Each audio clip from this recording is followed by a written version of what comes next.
All right, Shane, next, big game here in Starkville. Mississippi State. Again, we both picked them to win. Didn't think they were going to dominate quite like this. 24-10 over NC State.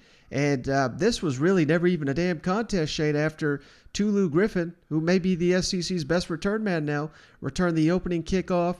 And Mississippi State, they didn't have much going in the first half on offense, but after the defense stepped up, they've eliminated those big plays. And the way that, just this all-around Mississippi State team was trending. I mean, the defense was forcing turnovers. NC State had nothing going on that side of the ball. They were getting yards, but that was about it. Mississippi State just thoroughly dominated a team that I don't know about if you saw this, Shade, but I'd say 9 out of 10 people I saw were picking NC State to come in there and whoop Mississippi State. And this thing was never even a damn contest, was it? Where are they at? I want to get them on. Because it wasn't these guys. I'm going to tell you right now, man, don't sleep on Mississippi State. It wasn't a sexy game.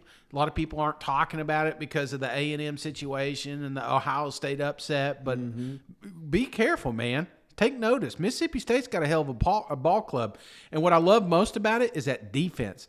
Did they give up yardage? Yes. If you look at a box score, you're going to say, oh, my God, they were lucky that this thing didn't blow up and NC State make a ball game out of this. They had a bend, not break mentality. They kind of remind me, man, I went hiking Friday.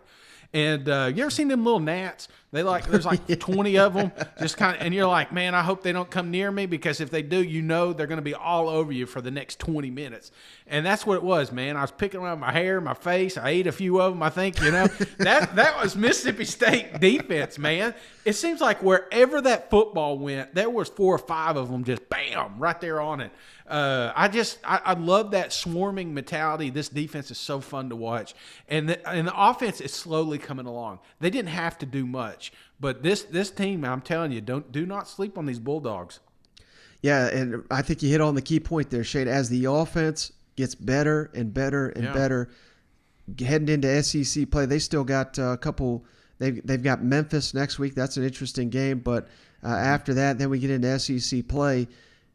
Man, they are a dangerous, dangerous team as they're still starting to figure it out. But that defense is incredible. Well, you remember we talked about it last week. The growth from week 1 to week 2 is the most important, and it felt like out of all the teams in the SEC, nobody, well, short of Arkansas, probably grew up faster than Mississippi State from week 1 to 2. That shows me that they're definitely moving in the right direction. What did you see from Will tonight, and where specifically do you still want to see him improve to this point? I think he just has to get better overall. I thought he improved in the pocket this week. I thought he took command of the offense and was kind of able to keep the energy going throughout the game. Had some very key plays. Had some near misses. I'd like him to not have the near misses, which those are typically footwork, but the defense is trying to screw with your footwork because, as in, hey, put your feet there and we'll hit you, you see. And but no, I think he's improving. And I think the more he gets tuned in with his receivers, the better it is. Coach, with Malik after his touchdown, I saw you go over to him on the bench. What was that conversation like with him, and what does it mean to kind of get him going after missing last week?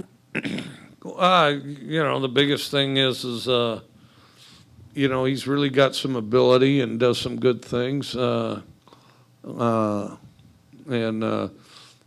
biggest thing is consistency, and that he executed that in a contested part of the game, a tight part of the game, against one of the ACC's more respected corners, and he had great technique. Had really good technique, and I'd go whole practices and don't see him do it with that as good a technique as he had on that play. But he had really good technique on that play. We need a game to do it all the time, because then if he does it all the time, then, quarterbacks are like dogs.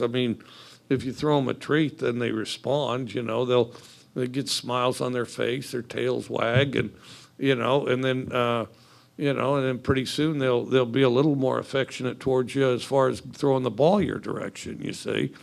And Malik needs to keep giving Will treats so he conditions him to throw the ball his direction a little more often.